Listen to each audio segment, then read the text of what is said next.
Chers amis, bonjour, bienvenue, merci d'être avec nous. Voici une belle émission qui vous attend et un joli voyage, car je vous emmène en voyage. On va partir en direction des rêves, sur l'archipel des rêves, dans le monde de demain, en tout cas celui de mon invité que vous connaissez incontestablement. Si vous aimez la musique, la belle musique, puisqu'il est auteur, compositeur, interprète, et puis un jour il se laisse porter par un éveil spirituel absolument incroyable, bouleversant même, avec une initiation de son maître des rêves. Qui est-il? Son double de lumière, on va voir ça avec lui. Et dès lors, il a su évidemment que c'était le bon moment. Le bon moment pour créer son premier album solo, composer et interpréter cet album, et puis le bon moment également pour écrire un livre sur lequel on va revenir aujourd'hui. Ce livre s'appelle Sur le chemin des rêves, aux éditions Jouvence, de Florian Garcia au Frérot de la Vega, évidemment, de The Voice, avec plus d'1 million d'albums vendus. Flo de la Vega est notre invité, et on va parler de tout cela sur les canapés d'ABC. À tout de suite.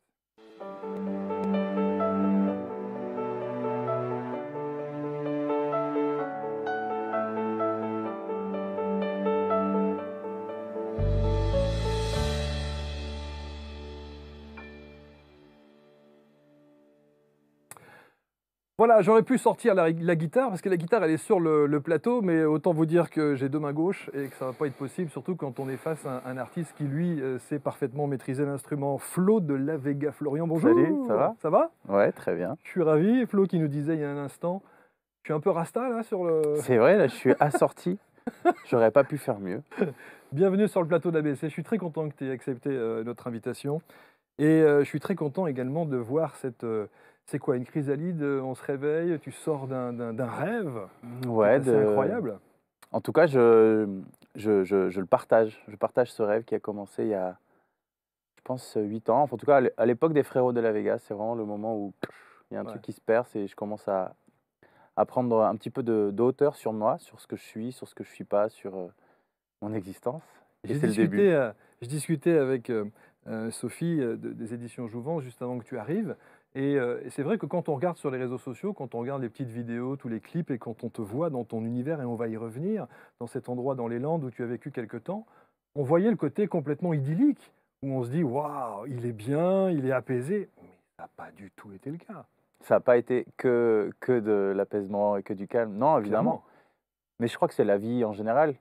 Je pense que l'erreur, c'est de penser que quand on va dans la nature ou que quand on trouve quelque chose, que ça y est, c'est fini, on va vivre que le bon côté de la vie. Et je pense que moi, c'est ce que j'ai compris. C'est qu'en fait, on vit constamment avec les deux polarités. Et Mm. que justement, peut-être que l'enjeu, c'est de réussir à jongler, de trouver la voie du milieu, ce que j'appelle dans le livre l'état de rêveur funambule, Mm. Que tu es. que j'aspire à Que être. tu aspires à être. Flo de la Vega sur le chemin des rêves, voici l'ouvrage aux éditions Jouvence et l'album, bien entendu, on va y revenir. Et puis on va illustrer au fur et à mesure, hein, avec quelques petites images qui viennent ici. Je voudrais que, alors parce qu'on va parler d'expérience du grand tout, d'interaction avec l'invisible, le grand retour à la source, la pleine conscience, les connexions divines, tu parles de tout cela, hein. Ouais. Et pour un artiste, je Mm. trouve que c'est assez culotté. Je pense qu'il y a énormément d'artistes qui sont dans cette énergie-là, dans cette vibration-là, mais qui Mhm. n'osent pas nécessairement le dire comme ça à voix haute et en public. C'était osé. Effectivement, je crois que les créateurs, mais en fait, on est tous concernés, je crois. Quand on est créatif, il y a quelque chose qui s'empare de nous. C'est comme s'il y avait un canal, c'est comme si on recevait des messages. Et les gens qui écrivent des chansons, évidemment qu'ils ont cette connexion divine. Peut-être qu'ils n'en sont pas conscients. Moi, c'est vrai que je suis passionné par ça, par le monde invisible, par l'introspection, par découvrir qui je suis, comprendre les mécanismes de ma vie. Donc, c'est pour ça aussi que je l'écris et que je Mm. le transmets, mais peut-être que les autres, ils se disent: «Bah, c'est moi, tranquille, je Ouais. fais des belles chansons, c'est tout». On va revenir sur ton parcours et on va revenir sur le côté aussi sceptique que tu as eu, Mmh. justement face à l'invisible. Ça n'était Ouais, pas, c'était pas acquis, hein, t'es pas tombé dans la marmite tout petit. ouais, non. Je me suis demandé, qu'est-ce qui reste du petit Florian Garcia du collège Champ de Cigale à Gujan-Mestras? Énorme. Waouh, qu'est-ce qui reste? Il reste ce côté, rêveur, il reste ce côté, qui aime, cultiver sa bulle, qui ne supporte pas qu'on le sorte de cet espace-là. Ça, c'est un truc qui est toujours constant en moi. Je peux plus dire que je suis quelqu'un de timide, sinon je serais Bah pas non, venu ici. bah ouais. Parce que Heu, tu parles même de ta relation avec les filles, ta relation ouais. avec les autres, c'était compliqué. J'ai vraiment eu beaucoup de carapaces, que j'ai construit, on en a tous, je crois, Et celle de la timidité et de la peur de l'exposition était vraiment quelque chose de très, très fort. Ça m'a mis vraiment dans des états très compliqués dans ma jeunesse. Et une fois que j'ai réussi à l'ouvrir, boum, bah, c'est là que je me suis révélé en tant que chanteur, que j'ai osé, que je suis sorti de ma zone de confort et que ma vie a vraiment démarré après 20 ans, j'ai l'impression. Ouais. Il y a eu toute une première partie qui était contenue, qui était agréable, parce que j'ai toujours eu une vie agréable, j'ai grandi dans des conditions superbes, j'ai fait tout ce que j'ai voulu, je réussissais, mais il y avait cet état où j'étais toujours en tension. Alors on est obligé, un mot, bien sûr, parce que ça fait partie, bien sûr, de ta vie, J'avais un plus que peu plus de jamais. joues, hein? Oui, Hein? oui, oui, oui. Bah, la nature t'a un peu Je crois que c'est l'âge, remis dans le droit, parce que je le droit mange chemin. autant qu'avant, en fait, donc je crois que c'est l'âge qui doit faire ça. Ça, c'est évidemment les frérots de la Vega, c'est l'époque The Voice. Ouais, L'ascension est fulgurante quand même, parce ouais. que il y a beaucoup d'artistes aujourd'hui qui disent voilà, là, moi j'ai quand même j'ai traîné mes valoches, ça a été compliqué, j'ai bien galéré. On n'a pas le sentiment que tu as nécessairement énormément galéré. C'est fou. Non, c'est ça aussi. Ben, je pense que c'est pour ça que j'ai vécu le syndrome de l'imposteur, comme beaucoup le vivent. C'est que entre le moment où j'ai décidé de sortir de cette carapace de timide et d'explorer la guitare, le chant, 5 années après, j'étais là, à la télé, avec Jérém, en train de recevoir de l'amour sans vraiment comprendre. Nous, on était en train d'apprendre à chanter et on se retrouvait au sommet quasiment, tu vois. Hmm. Ça, c'est, ouais, ça, c'était les victoires de la musique. Et du temps de la musique. Ouais, 2012, la rencontre avec Jérémy Frérot. exactement. 2014, The Voice. Voilà. Et 2017, la Fin. fin. Voilà. La fin des Frérots. Express. Et un dernier concert, je crois, à Bordeaux, 25 000 personnes. C'est juste magique. Ouais, c'était une belle façon de terminer. Ouais, ouais, on s'était dit, enfin moi, voilà, je ressentais cette tension depuis quelque temps à l'époque et il fallait que j'arrête. Et quoi de mieux que d'arrêter devant 25 000 personnes, enfin surtout chez soi, Mm. à Bordeaux. C'était incroyable. Et la transition, est-ce que déjà, quand tu te retrouves face à ces 25 000 personnes, tu penses déjà Ah au fait ouais. de jouer les Robinson au Ah fin ouais, fond ouais. des Landes? Ah ouais, ouais, j'étais à fond. Pour te donner un ordre d'idée, en avril, on faisait Bercy à Paris. Et 2 jours après Bercy, j'étais à la campagne en formation agroécologie dans un groupe, personne ne me connaissait, j'étais caché sous un chapeau.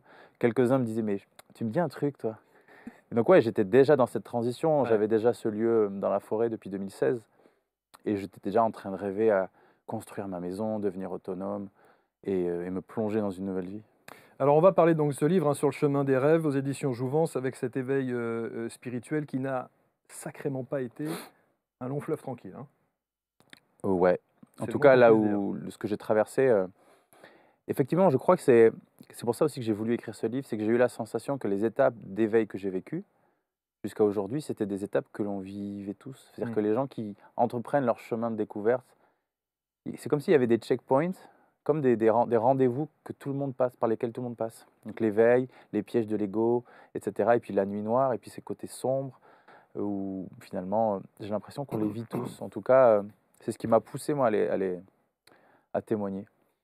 Et alors, ce double de lumière Ouais. dont tu parles, sur le chemin des rêves, c'est lui qui t'incite et qui te dit feu vert maintenant, tu as l'inspiration, on va te guider, on te porte, Ouais. etc. Moi, quand j'ai lu le livre, très honnêtement, et on va voir justement qui est ce fameux guide dont tu parles, et je crois que je l'ai ici, le maître des rêves, voilà précisément, que tu illustres, hein, dans ton livre. Ouais. Euh, Comment est-ce qu'il t'arrive? Très honnêtement, est-ce que ça ne passe que par une phase de méditation toute simple quand tu t'installes comme ça face au soleil? Bah, en fait, si on regarde bien ce maître des rêves, c'est une version de moi. Bien sûr. C'est une version Ton fantastique double de lumière, tu le c'est dis d'ailleurs. exactement ça et au début, en fait, c'est un dessin qui vient. Comme voilà, je me laisse aller et je dessine, j'ai un croquis, je me dis: «Tiens, c'est marrant, je suis en train de me dessiner, mais dans une version un peu mystique, un peu excentrique et avec ce poncho, ce chapeau» et cetera et puis, en fait, après, je me suis dit, en fait, le maître des rêves, je pense que les gens ont compris, c'est l'intuition, c'est ma voix intérieure, c'est la voix de l'âme, la voix du cœur, on peut l'appeler comme on veut et j'avais pas envie, en fait, de faire un livre qui disait: «Voilà, moi, Flo de la Vega, j'ai eu un éveil, je vous explique ce que j'ai compris». J'avais pas envie de ce truc, je me sentais pas du tout à l'aise avec le témoignage. D'ailleurs, à la base, dans ce livre, il y avait peu de place pour le témoignage. C'était c'était plutôt ce personnage que j'avais envie de faire parler. Je trouvais ça plus intéressant. Il y avait des poèmes, il y avait des dessins. Et il se trouve qu'au final, eh beh, j'ai fait un truc hybride entre le témoignage et le côté un peu fantastique avec ce maître des rêves qui qui me permet de me guider, qui me guide effectivement, mais c'est ma voix intérieure en fait. Ouais, c'est ta voix intérieure, mais c'est presque de la clairaudience. C'est de la clairaudience Tu entends? peut-être. J'ai l'impression qu'il se passe des choses à un certain niveau de conscience. J'ai l'impression qu'effectivement j'ai des messages.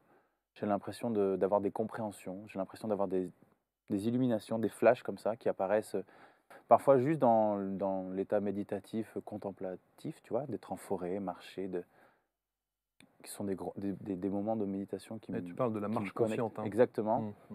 Et ça peut être aussi au travers de l'écriture automatique. Il y a eu beaucoup, beaucoup de passages de ce livre qui sont venus d'un trait comme ça.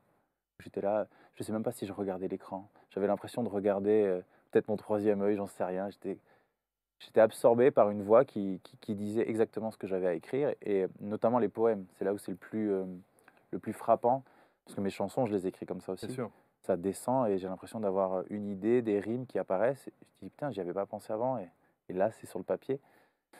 Donc, qu'est-ce que c'est? Je ne sais pas, mais ça existe en tout cas. Moi, ce qui m'intéresserait de savoir, Flo, c'est, comment est-ce que tu convoques presque, ce Mm. maître des rêves? Est-ce qu'un matin, tu te lèves, tu es face à ta page blanche, tu as un magnifique soleil dans ta cabane au fin fond des Landes, et tu te dis: «Bon allez, c'est maintenant, on y va?» Alors comment ça se passe? C'est un petit peu ça, c'est très ritualisé. En tout cas, ce livre a été très ritualisé.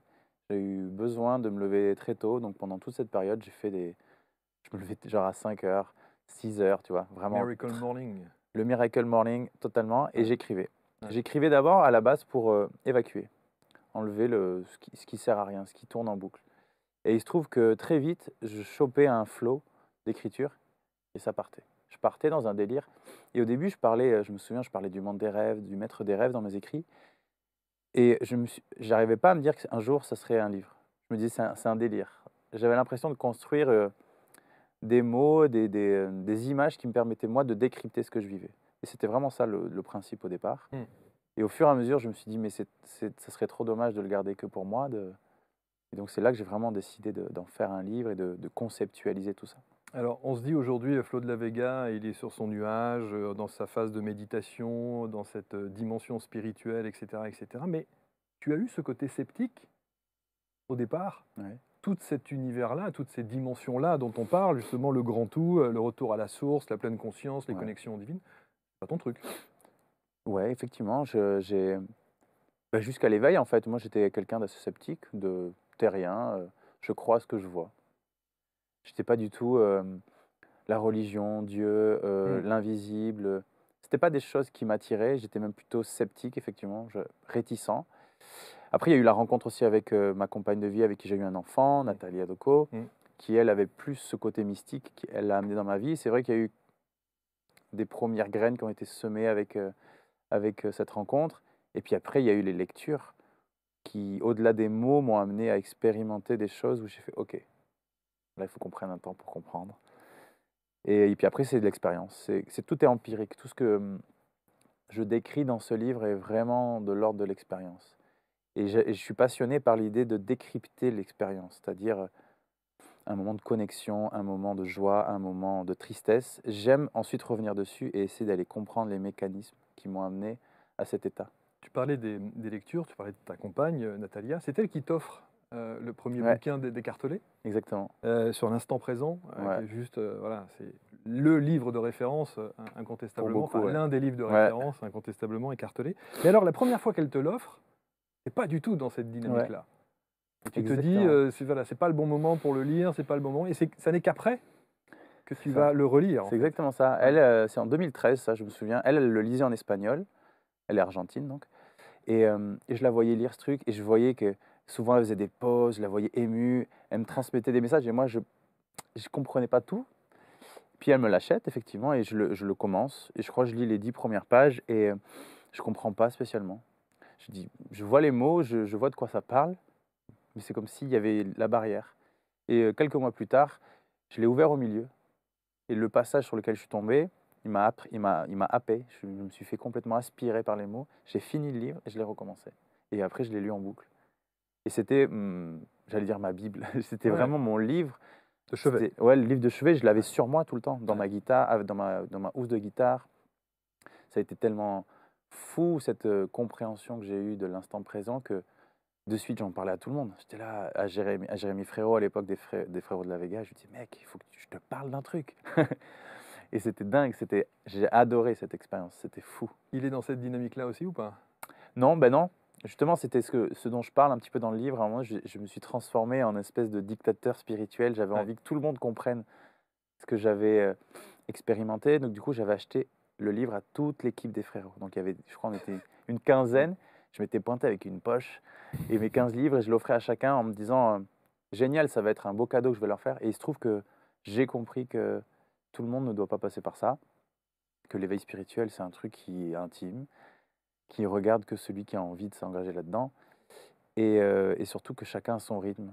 Et ça a été un autre apprentissage que j'ai eu. Donc non, il n'a pas suivi cette voie-là. En tout cas, il m'en a pas communiqué. Eckhart Tolle parle de l'instant présent. Est-ce que c'est la première chose que tu essaies, entre guillemets, de dompter, cet instant présent, le ressentir précisément dans cet éveil spirituel? C'est ça Ouais. par ça que tu commences? J'ai l'impression que si je devais tout résumer, c'est qu'il n'y a que ça qui est réellement important pour ma démarche et pour ce que j'essaie de comprendre de moi. C'est dans l'instant présent que je le comprends. C'est dans l'instant présent que je chasse les croyances, les peurs, les mécanismes mentaux, les inconscients. Et, et justement, ce livre, quand tu disais, est-ce que tu as une routine? Moi, le matin, c'est ça que je faisais. Bien sûr, je ritualisais, j'essayais de mettre de la conscience dans chaque chose. Donc, je me faisais mon maté, j'allumais de l'encens. Mm. Tout ça, c'est du folklore, mais ça faisait partie d'une mise en situation. Et ensuite, il y avait forcément un moment de respiration consciente où j'étais juste là, quoi. J'essayais d'explorer mon corps, d'aller dans les pieds, dans mon ventre. Et effectivement, il y a un espace qui est autre, qui est en dehors des pensées là, et c'est là que, boum, ça partait. Tu dis d'ailleurs sur l'instant présent, j'ai réellement senti que ma vie se mettait à changer quand j'ai accédé à l'instant présent et à cette compréhension du monde des rêves. Mhm. Et on Ouais. sent bien que cet éveil-là, elle démarre effectivement. Est-ce que je peux vous prendre un petit mouchoir? Je me Oui, permets on de va, on couper va, au on va milieu, trouver parce que ça. je me Non, dis, non, mais il n'y a pas de je vais souci. avoir pendant toute, La goutonnée. je vais avoir la goutte. Je te remercie. Voilà, pas de souci. Merci Yannick. Merci beaucoup. Alors effectivement, alors on va poursuivre bien sûr parce que il y a quand même des choses qui sont assez étonnantes. Il y a ce que le maître des rêves, entre guillemets, te dicte presque. Ouais. Et puis il y a toutes ces symboliques. Je ne sais pas si tu as remarqué. Et j'ai vu, il y en a Tu as vu, il y partout. a des arcs-en-ciel partout. Mais Hein. c'est trop sympa. Je On ne sais est pas si vous l'avez raccord. fait pour moi, mais On est raccord. Et à chaque fois, donc, tu illustres ton livre ouais, avec des schémas que tu as dessinés de ton ouais, inspiration et de ton ressenti. ouais. Ça, c'est l'arbre au rêve. Donc, c'est ce que je considère être. C'est l'image de la source. C'est l'arbre au rêve. Donc, c'est là qu'il y a tout. Tout est existant. Tout ce qui a déjà existé, tout ce qui pourrait exister. C'est cet espace qu'on a en nous où je pense que justement, on peut découvrir qui on est. On peut, euh, on peut accéder à la connaissance de soi. Parce que j'ai l'impression qu'on vient tous expérimenter une vie, qu'on a tous des choses qui sont vibrantes en nous, et que quand on se connecte à ces choses-là, on devient réellement qui on est, on Mm. devient plus authentique, et on s'aligne sur soi. Et s'aligner sur soi, j'ai l'impression que c'est ce dont on a besoin aujourd'hui, ce dont notre monde a besoin. Le monde qu'on veut voir, le nouveau, celui dont on parle beaucoup. Et là, je l'aime bien aussi. Le miroir de l'autre, on va y Ouais. revenir dans un instant. Mais il y a ce côté un peu, peut-être un peu utopique. Tu en parles Ouais, d'ailleurs à dans le fond, à livre, fond. hein, et tu l'assumes Ouais, à fond. complètement parce que tu parles de ce monde de demain en te disant ça n'est peut-être qu'une utopie, ça n'est peut-être qu'un rêve, Mm. effectivement, mais il te fait du bien, en tout cas, ce rêve, au moment où tu le ressens et au moment où tu Ouais. l'expérimentes. En fait, moi, j'ai vraiment l'impression de vivre dans le monde de demain, dans le sens où j'ai vécu dans le monde d'avant, dans le monde d'hier. J'ai vraiment, quand je me sonde, quand je vois qui j'étais, qui je suis, qui je veux devenir, la façon que j'ai d'être, les connexions, les gens que je côtoie, les connexions que j'ai avec les gens sont totalement différentes. Et je vois que ces gens sont différents aussi. Et donc, le monde de demain, c'est pas forcément dans la matière que je le perçois, c'est plutôt dans les interactions, dans le rapport à soi, dans le rapport à l'épanouissement. Quand on découvre, quand on se connecte à des gens qui sont connectés à leurs rêves, Mm. à leur authenticité, mais quelle inspiration, qu'est-ce que c'est beau de regarder des gens qui sont là où ils doivent être. Et c'est ça le monde de demain. Imagine que ton boulanger demain, ça soit quelqu'un qui est totalement aligné, qui fait le pain comme il a rêvé de le faire et qui le fait de la façon dont il a toujours voulu le faire. Finalement, ça changerait peu de choses, mais ça changerait tout. Tu parles de ta relation aux autres. quand Mm. tu rentres dans cet éveil spirituel, j'imagine qu'il y a une petite inquiétude hein, face Ouais. à cette transformation qui est en train de naître chez toi, et notamment peut-être au sein de ta famille, au sein Mhm. de tes proches, le fait de t'isoler comme ça. Il y a une inquiétude à un moment donné chez eux? Un Ah, questionnement? j'ai pas forcément ressenti de l'inquiétude, chez mes parents en tout cas.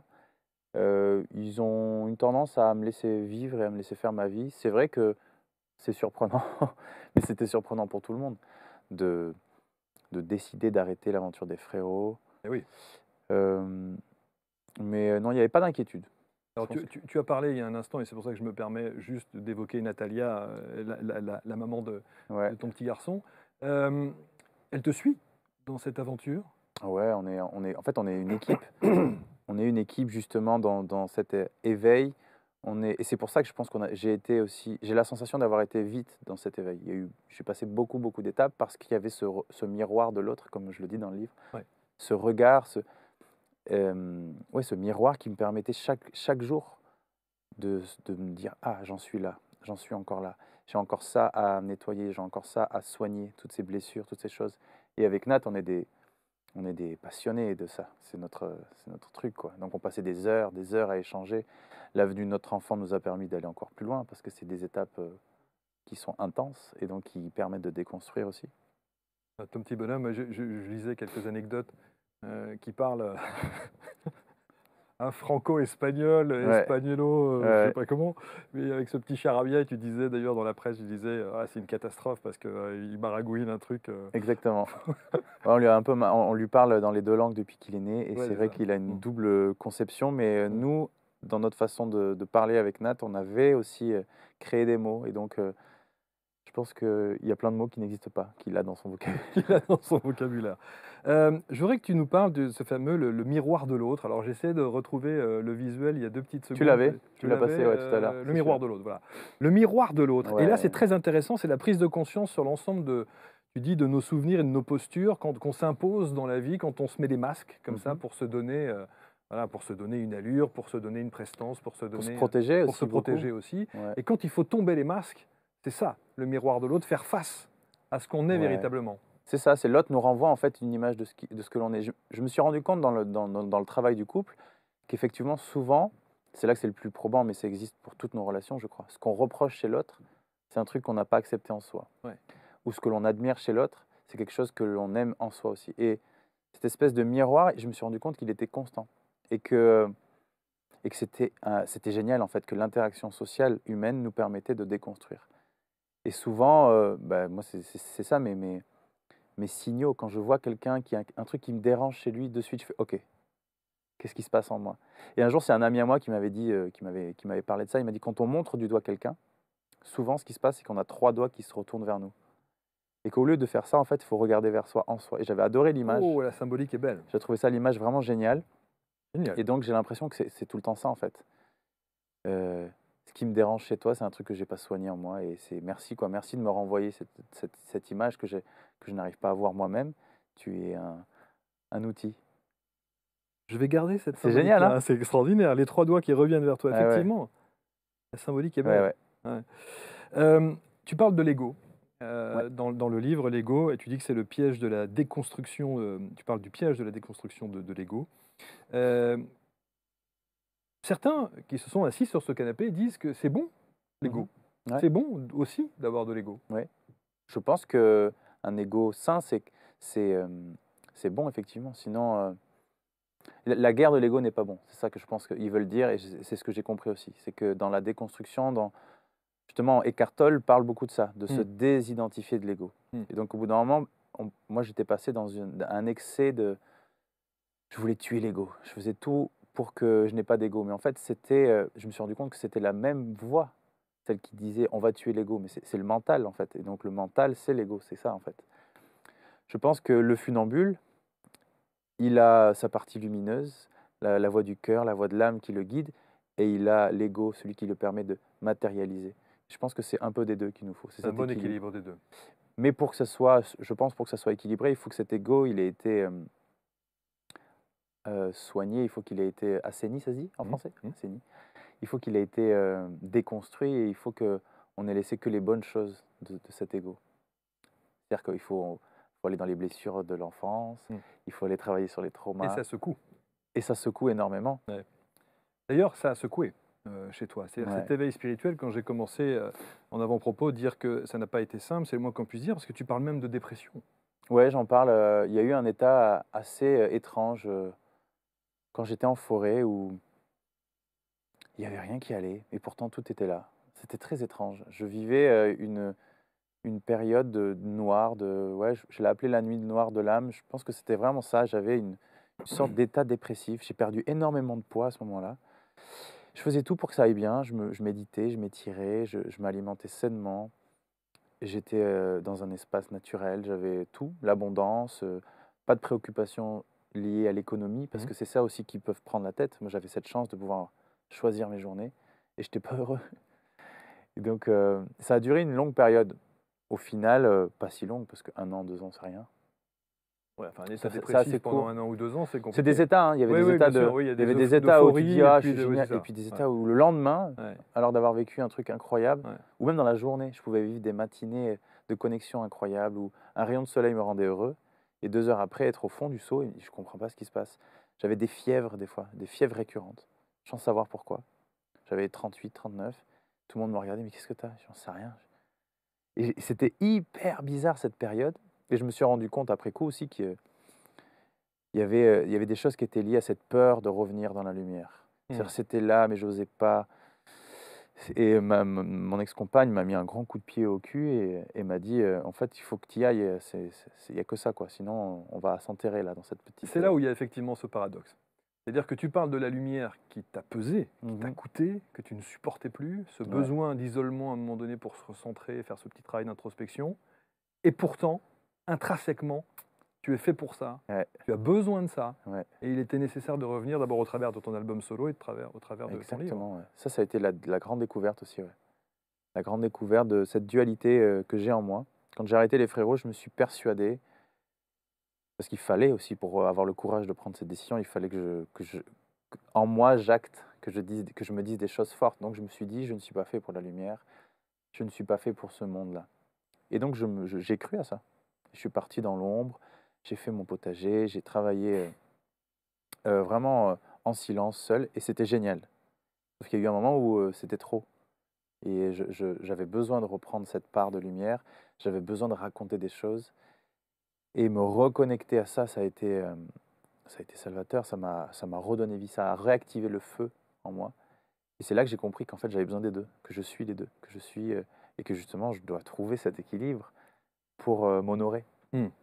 D'ailleurs, tu dis, j'ai cru très fort à cette utopie, je me suis fait happer entièrement, totalement par la vision si belle qui était en moi. Hélas, je me suis perdu, je me suis égaré, j'ai délaissé une partie de moi, cette utopie m'a rendu triste et m'a plongé dans cette dépression. Et c'est là où c'est incroyable, c'est que quand on voit tous les réseaux sociaux, quand on voit toutes les Ouais. petites vidéos ou les reportages qui Mmh. t'ont été consacrés, on te voit effectivement dans cet univers Ouais, luxuriant de végétation, de Robinson, ouais. voilà, etc. Mais en fait, c'est pas tout à fait ça la réalité. L'époque où c'était dur, j'ai pas communiqué dessus puisque c'était une époque où j'étais dans le silence. J'étais plus sur les réseaux à ce moment-là. Effectivement, c'est après, quand j'ai commencé à remonter la pente, c'est là que, beh, le projet est arrivé, le livre était dans mon esprit, les chansons aussi et donc on a accès à que cette partie lumineuse de moi. C'est vrai qu'on a tendance à me voir, j'ai l'impression, hein, que les gens ont cette image de moi, de quelqu'un de zen, Oui, de quelqu'un de solaire bah oui. et c'est parce que c'est ce que je veux transmettre. Mais pour arriver à cet état-là, il faut expérimenter, le reste. Ouais. Parce qu'il y a que comme ça qu'on atteint, je crois, un état Tu penses, tu fais partie de ces artistes qui ont besoin de mordre la poussière à un moment donné pour... un petit peu. Je suis pas non plus, je j'ai pas une grande, je me nourris pas vraiment de ça. Mais je crois que pour l'éveil, pour, cet état de zénitude dont on parle souvent et qu'on a l'impression que je suis, je crois qu'il faut expérimenter. En fait, les gens zen sont des gens qui sont torturés. Je crois que c'était John Lennon qui avait dit un truc comme ça, qui disait, «Pour être quelqu'un de cool, il faut savoir que l'on n'est pas. Il y a que comme ça qu'on trouve les clés en soi pour être détendu». Moi, si j'avais pas été quelqu'un de stressé, de timide, j'aurais pas trouvé les clés pour me sentir à l'aise ici En tout cas, ça a l'air et d'avoir fonctionné. bah, Tu oui, étais plutôt cool. oui, c'est le cas aujourd'hui. Je me sens bien avec moi. Ouais. Mais ça a été une bataille, une longue bataille. Est-ce que tu as encore ces phases down, encore un peu, de temps en temps? Les phases down, je crois qu'elles font partie du chemin de la vie. Ça, c'est un truc que j'ai compris aussi. Ça fait partie, on fait ça. En fait, on fait pas ça, parce que ça serait terrible. On fait ça, Ouais, c'est ça. Mais on mais progresse on toujours. monte toujours. Mmh. L'éveil, c'est ça, en fait. Et la vie, en général, j'ai l'impression. Sinon, on tournerait dans un bocal, et c'est pas le cas. Mais effectivement, j'accepte beaucoup plus ces moments de perte de contrôle, où je sais plus, où j'ai peur, parce que la peur continue d'être active. Mmh. Mais aujourd'hui, j'ai ce regard vers moi, je dis: «OK, qu'est-ce qu'il y a à apprendre? Qu'est-ce que la vie me met au défi? Qu'est-ce que je vais, sortir de ça?» Donc aujourd'hui, c'est plus agréable, même si c'est toujours désagréable d'être dans le down. Dans le down. Tu parles de la peur et la peur, c'est aussi un des chapitres, Ouais, dans ton livre. Tu dis que la peur, c'est aussi le désir. ouais, Notamment, tu dis: «Notre plus grande peur, c'est certainement notre plus grand désir. Il faut prendre la peur comme une alliée». ouais, Ça, c'est, dans tes phases d'éveil que on te dicte ça, ouais. tu ressens ça? Je crois Comment tu que, maîtrises tes peurs? je crois que j'ai compris, en fait, quand j'étais dans la phase très down, très noire, que j'avais très peur de revenir dans la lumière, mais que j'en avais profondément envie. Et c'est là que j'ai réalisé que la peur, dans mon parcours, avait été, quelque chose, d'important. En fait, j'ai réalisé que ma plus grande peur de l'enfance, qui était être exposé, être regardé, était en réalité un désir. C'est-à-dire que les gens timides, je ne sais pas si je peux dire, si je peux parler pour les gens timides, mais moi, ma timidité, c'était ça. Et, et je me suis rendu compte que cette peur, en fait, c'est un potentiel. Et quand j'ai dessiné, il y a un dessin de la peur, je ne sais pas si vous l'avez. Non, je ne dois pas l'avoir Et celui-là. j'avais vraiment cette image dans mes visions, dans mes flashs, j'avais vraiment l'image d'une lumière qui est notre potentiel, qui est notre rêve, qui est notre version plus évoluée de nous-mêmes. Et cette lumière, elle fait profondément peur parce que c'est l'inconnu. Mmh. Et que souvent, la tendance que l'on a, c'est de ne pas faire face, de se tourner. Et ce que l'on voit n'est que la projection de cette lumière et on voit une ombre immense. Et je me suis rendu compte que quand on a peur, en fait, il faut regarder la lumière. Il faut se dire, OK, qu'est-ce que, qu'est-ce que je peux devenir? La peur est en train de me dire, tu vas te transformer, il faut que tu fasses face, tu vas aller dans une nouvelle réalité de toi-même. Et il faut pas que tu aies peur de cette lumière, parce que c'est ton potentiel, c'est ce que tu es en fait. Mmh. Et si tu lui tournes le dos, tu ne verras que l'ombre, et l'ombre, elle s'amplifiera, plus tu as peur, plus elle deviendra grande, et puis ça sera un monstre. Et moi, cette timidité, ça avait été ça. J'avais un monstre, mais qui était constamment dans ma vie. Dès qu'il fallait, j'avais des douleurs de ventre, je me mettais dans des états de stress profonds. Et je parle dans le rapport aux filles, ça a été, j'ai eu, ouais, profondément peur pendant longtemps de cette rencontre. L'exposition à l'école, c'était terrible, aller au tableau. Moi, j'étais constamment près du mur, dans l'angle, je me cachais comme ça. Ça, c'est ton éducation? Non, Non? je C'est pense une que nature profonde? c'est pas l'éducation, mais ça l'est forcément, puisque c'est des constructions. Je pense que on vient au monde, on sait pas trop ce qu'on fait là, Mmh. tu vois? Et puis on crée des caps autour de nous pour réussir à avoir des repères. Et puis moi, j'avais créé cette carapace qui était celle d'intimité, elle m'allait bien. Je pense que je l'ai validée parce que je l'entendais autour de moi, évidemment. Mes parents devaient tout le temps dire: «Flo, il est timide», Mmh. donc je le validais. Mais quand je me vois dans l'intimité jeune, j'étais pas timide, j'étais plutôt le clown. Mmh. J'étais plutôt à mettre la musique à fond, à danser, à faire, des choses que jamais en public j'étais capable de faire. Il y a des gens, des copains d'école que tu retrouves et qui te disent, parfois, ils ont: «Oh, on n'aurait jamais imaginé que tu puisses, en arriver là, là où tu en es aujourd'hui». J'ai peu de je garde peu d'amitié dans le sens où je suis très solitaire depuis toujours, donc Ouais, je traverse mes époques un peu seul, et les gens que je côtoie aujourd'hui sont des gens que j'ai rencontrés depuis peu. ouais. Mais si j'allais voir les amis de l'époque, oui, ils seraient certainement très très surpris. Ouais. Les gens de ma famille, pour eux que c'est le plus frappant. Ils doivent se dire: «Waouh!» Parce que c'était vraiment, ouais, j'étais vraiment très timide, très, réservé, très, Il y a une fierté aujourd'hui dans la famille bon, j'imagine, de ouais, ce que tu es? j'imagine. Je me préoccupe pas beaucoup de ça. C'est ce que j'allais te demander. Tu as pas besoin de l'entendre Non. de la bouche de tes parents ou de tes proches? Un peu forcément, parce que les parents, il y a un rapport quand même viscéral, il y a un truc qui, même si je dis: «J'ai plus besoin du regard de mes parents», je pense que quand je les vois venir aux dédicaces Eh avec oui, mon livre et que je les vois, il y a un petit truc sympa bien quand même. sûr, bien Il y a un sûr. truc sympa, mais c'est plus primordial. En tout cas, je me fais tellement confiance à moi et je suis tellement, proche de ce que je suis que je l'attends pas, ouais. Ouais. Tu parlais des peurs et de ce désir de retourner dans la lumière. Étant artiste, auteur, compositeur, interprète, plus d'1 million d'albums vendus avec les Frérots de la Vega. Premier album, c'était une évidence, en solo. C'est normal que tu reviennes dans la lumière Mmh. avec un album solo et des chansons. Le livre, Ouais. c'était pas une évidence. Ça l'était sans l'être, effectivement, c'était pas une évidence. En tout cas, c'est pas venu comme, c'était pas limpide. Il y avait une nécessité de communiquer différemment, il y avait une nécessité d'explorer, des thématiques qui en chanson, étaient peut-être plus compliquées à explorer. En tout cas, la profondeur avec laquelle je vais dans le livre, elle est différente. Mes chansons sont toujours très solaires, sont souvent très, positives, Ouais, très festive. très festives, Mmh. et même si je transmets des messages dans mes chansons aussi, avec le livre, je suis allé plus loin. Il se trouve qu'au départ, je voulais faire un livre, mais c'est la peur qui m'a amené à faire d'abord des chansons. Ouais, c'est ça. Je me suis caché derrière ce que je savais faire, là où les gens m'attendaient. Parce que j'avoue, j'aborde des thèmes et ce livre, il est audacieux, par rapport à l'attente d'un public. Il se trouve que j'ai complètement enlevé cette exigence. Je me suis pas dit: «J'écris pour mon public d'avant», sinon j'aurais jamais pu le faire parce Est-ce que que, ouais, est-ce que ton public t'a suivi? Est-ce que le public des Frérots je a pense suivi ça? je pense qu'il y a beaucoup de gens qui me suivent. J'en ai recroisé pendant la dédicace, des gens qui, depuis 10 ans, je connais leur nom, je sais qui ils sont, on se connaît. Il se trouve qu'aujourd'hui, j'observe sur les réseaux un espèce de renouvellement assez fort et je suis hyper content de ça. Je vois des profs de yoga, des thérapeutes, je vois des gens, qui sont dans cette, quête et ça me fait kiffer parce que je sens que je me connecte à des gens qui comprennent ce que je dis. C'est sûr que les thématiques et les mots que j'emploie dans ce livre, sont pas faits pour tout le monde. Oui, ça va loin, hein. Ça va loin parce que j'ai essayé d'aller loin en moi et c'était exigeant. J'avais pas envie de faire un livre, pour, grand public dans le sens, il faut être engagé. Les gens qui s'engagent vont comprendre plus certainement que quelqu'un qui ne sait pas de quoi je parle. En tout cas, ça n'a pas été rédhibitoire. C'est-à-dire que les gens, t'ont suivi et je pense pas que Ouais, tu aies eu de retour de gens qui te disent: «Oh là là, on le pensait pas comme ça, on laisse non, tomber, c'est pas pour moi». non, non, il y a vraiment là, j'ai des retours d'une profondeur que j'imaginais pas, que j'espérais peut-être, un peu quand même.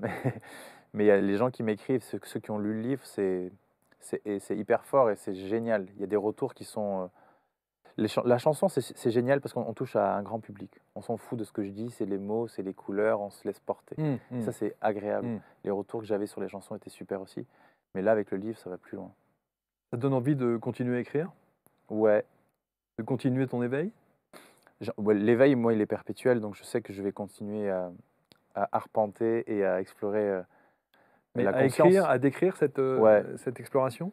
je pense qu'à la fin du livre, je parle de l'état Oui. de rêveur funambule qui est, peut-être l'état dans lequel, j'essaie de me plonger encore plus aujourd'hui, Mmh. cet état d'équilibriste et je pense qu'au bout d'un certain temps d'expérience, j'aurai vécu des nouvelles choses qui seront là et que j'aurai envie de transmettre, ouais. Alors, là aussi, il y a un mot que tu as évoqué il y a quelques minutes, c'était la solitude. Tu as besoin de cette solitude. Ouais, j'ai besoin d'être seul, j'ai besoin d'être, c'est bête à dire, mais c'est un peu violent, mais de pas être contaminé. J'ai la sensation que quand je suis seul, je peux faire, la part des choses entre, ce que je ressens. J'ai l'impression que je mets ma vibe et personne n'est là pour, venir, contaminer ou contaminer, c'est un mot un peu trop fort peut-être, mais pour, Impacté, modifier, perturbé, impacter, modifié. perturber Mmh, mmh. et donc j'ai besoin de cette solitude pour, actualiser qui je suis. D'une semaine à l'autre, j'évolue, il y a des nouveaux défis, je vis des nouvelles expériences et à chaque fois, j'ai besoin de ce retour à moi pour dire: «OK, j'ai avancé sur ça, ça j'ai encore à bosser». Je me pose constamment ces questions et une fois que j'ai fait ce tour de moi-même, là, je peux aller vers les autres parce que j'ai réactualisé quelque part. Ça veut dire que donc, on sait que tu ne vis plus en France aujourd'hui, mais ça veut dire que du coup, voilà, tu fais quelques allers-retours, tu retournes dans ton petit cocon, à l'étranger et puis tu reviens ensuite en France pour reprendre ta bouffée d'oxygène? Bah, j'essaie d'être moins extrême aujourd'hui. Ouais. Justement, j'essaie d'avoir, des retours à moi qui sont plus, de l'ordre du matin, de la routine du matin. Quand j'ai eu ma matinée et que j'ai eu ma connexion, après je suis ouvert au monde et puis si je l'ai pas, je vais être ouvert au monde aussi. Ça va, je vais pas Je non trouve que plus c'est ça être un artiste, moi. C'est une chance extraordinaire. Oui. D'abord, tu penses avoir, tu Ah es oui, j'en conscient suis. d'avoir de Ouais, la ouais. chance. Tu es un Je suis vrai conscient d'avoir de la. privilégié. En fait, je suis pas passif dans ça. Je suis conscient d'avoir de la chance, mais je suis conscient que j'ai saisi la chance. Parce que il y a trop ce message, il y a trop cette idée que je suis chanceux, c'est la vie qui vient. En fait, non. Moi, je prends des décisions très fortes Oui, oui, et je radical. vais les chercher. Mm. La chance, je vais la chercher. Ça serait trop facile si on devait tout recevoir. Donc, j'ai de la chance d'être conscient que j'ai de la chance. Tu vois, je crois que c'est ça, Et tu la savoures. à fond. Enfin, dès que je peux. Parfois, j'oublie, comme beaucoup. Parfois, je suis ingrat avec la vie. Parfois, je ne me rends pas compte que j'ai tout, que je respire, que je suis en bonne santé, que je peux m'exprimer, que je vis dans un pays, dans le premier monde. Je vis en France, mais je vis dans le premier monde surtout. Cette chose-là, elle est importante, je me la répète souvent, parce que dans le monde aujourd'hui, on peut atterrir géographiquement à un endroit où ta vie, c'est pas la même. Dans tes chansons, elles sont toujours très colorées, évidemment, et dans l'espace où tu étais, dans les Landes, tu as fait cette petite scène et tout. Et il y a beaucoup de clips qui ont été tournés d'ailleurs de tes Ouais. chansons, qui ont été tournés sur place, qui sont très colorés. Et d'ailleurs, c'est à l'image du livre, hein, c'est-à-dire avec ce livre qui était. C'est étonnant parce que j'ai rarement vu des livres avec comment, cette couleur de page, Ouais, on les a un petit peu teintés, un peu teintée, ouais. un Et peu, je trouve que un peu beige. c'est complètement à l'image, C'est évidemment. mon code couleur, tu vois, là je suis venu très Jamaïque. Mais il y a toujours ces couleurs qui me suivent, qui sont les couleurs de la forêt un peu aussi, Ouais. les couleurs automnales en tout Ouais, cas. Et cette scène qui était un des rêves que j'ai vécu, du coup, c'était de créer des espaces scéniques éphémères entourés de végétation comestible et médicinale. Et on a fait ça dans le jardin, à la maison. Et j'avais fait un événement avec une centaine de fans. Et voilà, c'était génial. Quand je vois cette scène, là, je sais comment elle est aujourd'hui. ouais. Il y a des sangliers qui sont passés un peu partout. Donc Donc il il n'y y a plus a rien. tout le côté droit là qui est par terre. Ravagé. Mais c'est cool, ça avance. Et C'est bien. l'idée du festival? L'idée du festival, elle a été vécue dans sa première édition. Euh, J'avais envie de passer au niveau au level du dessus. Mais il y a eu le livre, il y a eu de l'énergie dispersée. Et là, je suis dans un autre cycle. Et donc, je suis pas allé plus loin. Je pense que ça va revenir, j'en suis certain même, quand je vais réellement vouloir remonter sur scène. Je sais que j'ai ce rêve encore là. J'adore en fait la scène, j'adore l'espace scénique, c'est un espace de liberté où on peut exprimer toute sa créativité, transmettre des messages, réunir des gens. On a une chance, enfin j'ai une chance de dingue de pouvoir dire je vais être là à tel endroit, venez. Et qu'il y ait des gens. C'est incroyable. Je pourrais être tout seul, tu vois. Ouais, c'est vrai, c'est vrai. Non, c'est formidable. Et donc ça, j'ai très envie de recréer ces rendez-vous. Et l'idée du festival, je pense qu'elle reviendra. Il y a cette photo que tu as partagée sur les réseaux sociaux, on l'a vu tout à l'heure avec ton petit bonhomme. Ouais. Maintenant que tu as vécu cet éveil spirituel, cette expérience du grand tout dont tu parles, qu'est-ce que tu vas lui inculquer à lui? Bah, lui, j'essaie de. C'est très compliqué d'être papa. Ouais, c'est ce que tu dis partout. Ouais. Aujourd'hui encore la chose qui me demande le plus d'énergie. Parce que en fait, c'est difficile de comprendre un petit être qui lui-même ne se comprend pas, qui n'a pas les clés pour exprimer ce qu'il ressent. J'avais lu une phrase. Et surtout, d'accueillir quelqu'un qui a déjà une personnalité, qui a déjà des envies. Et être là, être celui qui contient, qui permet de pas trop modeler. Moi, j'ai vraiment envie qu'il soit libre et en même temps, si tu mets pas de cadre, c'est KO.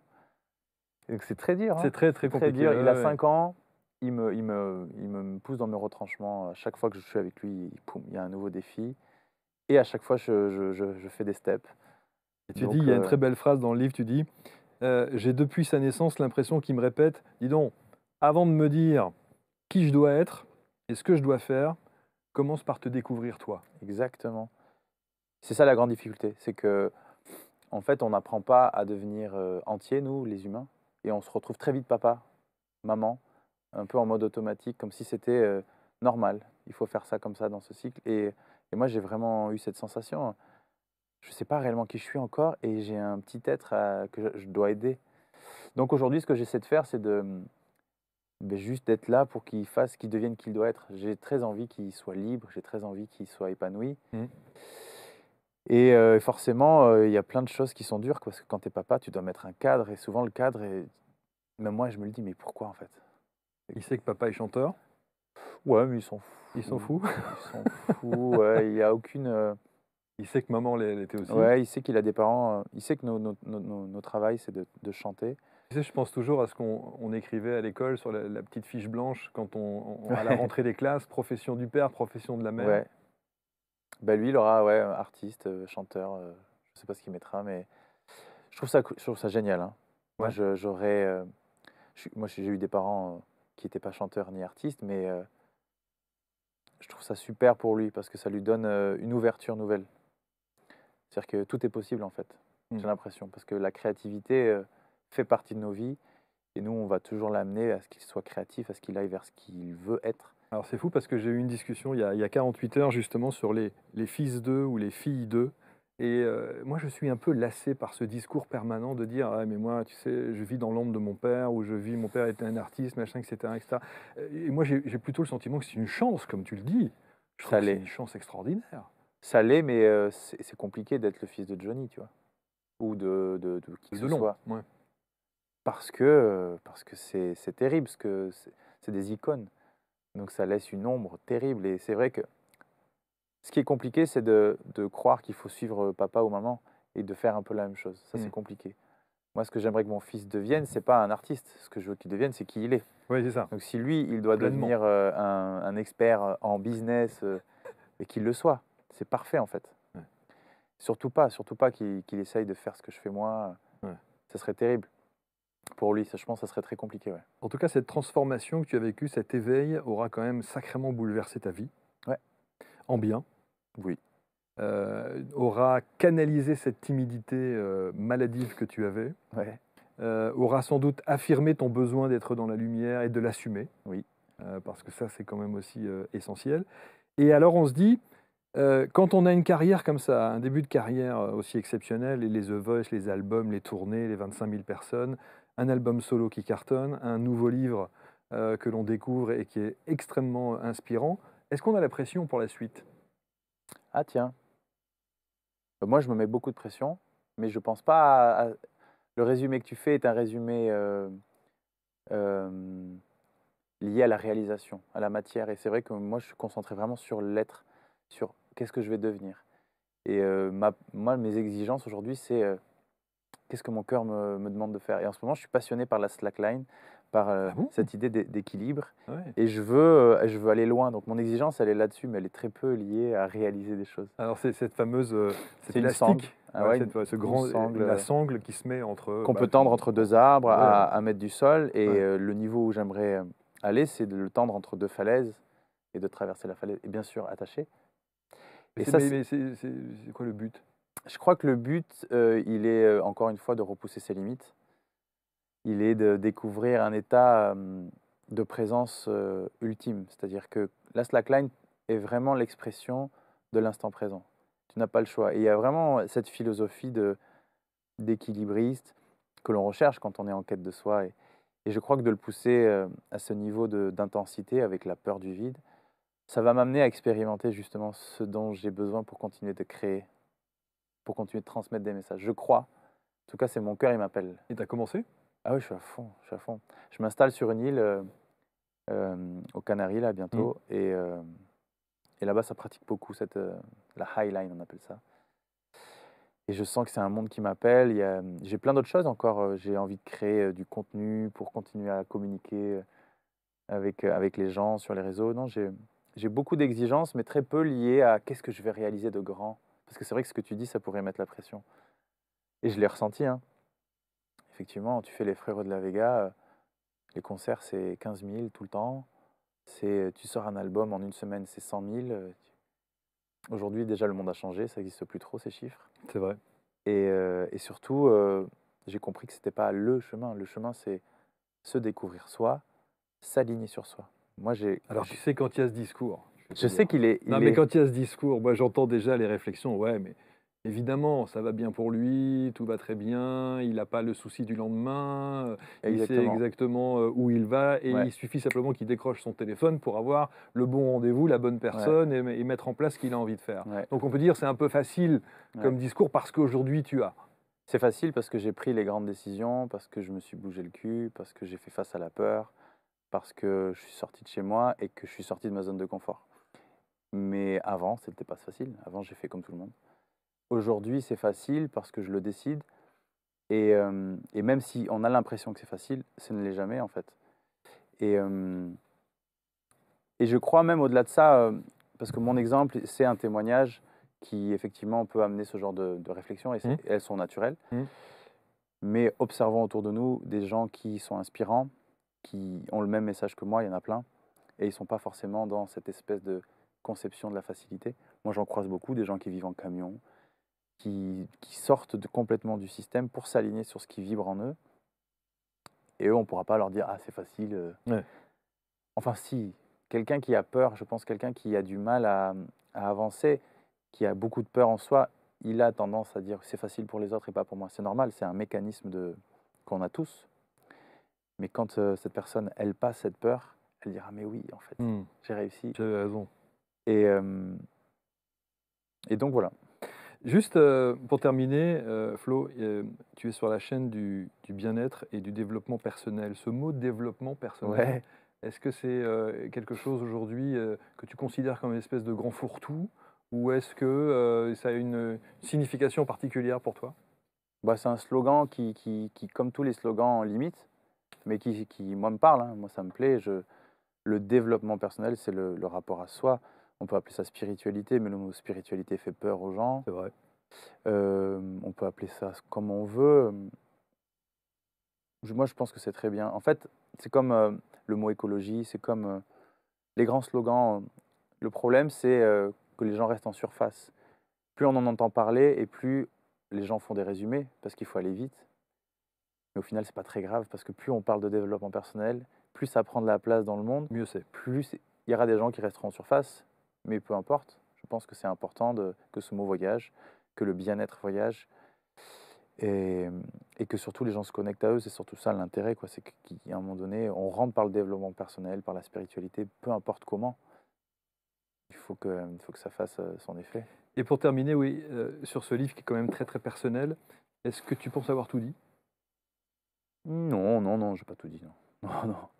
Non, il y a forcément. Il y a des choses que tu as refusé de mettre? Mmh, non, je crois pas. Je pense qu'il y avait des choses qui étaient pas forcément intéressantes. Je pense qu'il y a des choses, que j'ai pas encore explorées ou que je suis en train d'explorer entre la fin de l'écriture et aujourd'hui Mmh. et donc je vois, il y a plein de choses, plein de thématiques que j'ai pas ouvertes et qui sont hyper importantes. Et je trouve que c'est quand même la classe d'avoir écrit sérieux, Ouais, c'est la classe quand je même trouve ça d'avoir cool son aussi. propre livre. Non mais faut admettre, faut dire les choses. Quand tu es dans une bibliothèque et que tu as ton bouquin, je veux dire, même si tu en avais vendu 2, je Ouais. trouve que même pour ton fils, c'est énorme. Mais tu sais que tout à l'heure, quand j'ai dit être aligné sur soi, c'est ça le vrai succès, j'avais cette sensation réelle. Quand j'ai fini le livre et que je l'ai eu entre les mains, dans ma tête, c'est: «J'ai gagné, je passe à autre chose». Effectivement, peu importe si j'en vends 2, Ouais, j'aimerais bien en vendre plus bien que 2 sûr, bien sûr et parce c'est déjà le que cas. mais c'est génial parce que, tu te dis: «Tiens, je suis venu de là, en fait», c'est ça et ce livre, c'est un peu ça, c'est une rétrospective sur mon évolution et quand je vois le Florian Garcia de la primaire, du collège, du lycée, timide, qui a envie de briller mais qui en a peur, qui aujourd'hui réalise des choses. Écrire un livre, quoi, j'ai lu très peu de livres dans ma vie, en vrai. C'est Donc pour ça que je trouve que c'est une vraie consécration. c'est fou, ouais. C'est la grande classe. Ouais, c'est Aux cool. éditions Jouvence, Flo de la Vega sur le chemin des rêves, et puis évidemment l'album qui est incontournable et qui est ici, Rêveur Forever, que tu es Que je suis et que tu restes ouais, ouais. hein, et que tu tends à. Et puis des chansons, et notamment, tu disais, tu offres avec ce livre une nouvelle C'est chanson. vrai, on en a pas parlé, je l'oublie. Il y a une chanson cachée dans le livre, ouais, Ouais. une chanson qui vient retracer un petit peu, cette épopée et cette énergie du livre. Voilà, je vous invite à lire ça, je vous invite, à méditer aussi là-dessus, à trouver votre voyage au pays des rêves, sur le chemin des rêves, avec ou sans, Flo de la Vega, mais commencez déjà avec, hein, c'est déjà une bonne chose. Et puis écoutez, ces chansons, parce que ces chansons-là, tu disais le côté extrêmement, festif, Ouais. ça fait du bien et on en a sacrément besoin, en ce moment. Est-ce que tu es optimiste? Bah oui, bien sûr, trop même, parfois. Enfin, pas trop, non, je suis optimiste, ouais. Ouais. J'ai pas cette tendance à aller vers le bas. J'ai tendance à me dire: «OK, c'est galère, qu'est-ce qu'il faut faire pour que ça aille mieux?» et donc Même voilà. pour la génération de ton petit? Ouais, moi j'ai confiance, je sais que lui il va kiffer la vie et les conditions dans lesquelles nous on vit, on les a pas choisies, lui il les aura pas choisies Il y aura toujours des clés pour être heureux, il y aura Mm. toujours des clés pour être créatif et pour créer de l'abondance sur Terre, pour que les choses se fassent avec conscience. Il a des parents de notre génération et forcément, il y a des choses qu'il ne fera plus, que nous, Mm. on a fait, etc. etc. Merci Flo, merci infiniment. Merci à toi. C'était un pur bonheur de t'avoir ici sur le Ouais. plateau d'ABC. Merci à tous de nous avoir suivis. N'hésitez pas évidemment, vous connaissez le principe, il faut commenter, il faut partager, on en a besoin. Procurez-vous, il y a le petit lien juste en dessous, juste à côté de la vidéo pour acheter le livre, l'album également que je n'ai pas eu, merci. Et C'était une autre, c'était une autre maison. une autre maison, exactement. Et merci aux éditions Jouvence, à Sophie et à tous ceux et celles qui sont venus nous rejoindre aujourd'hui pour l'enregistrement de cette émission. À bientôt, allez, au revoir.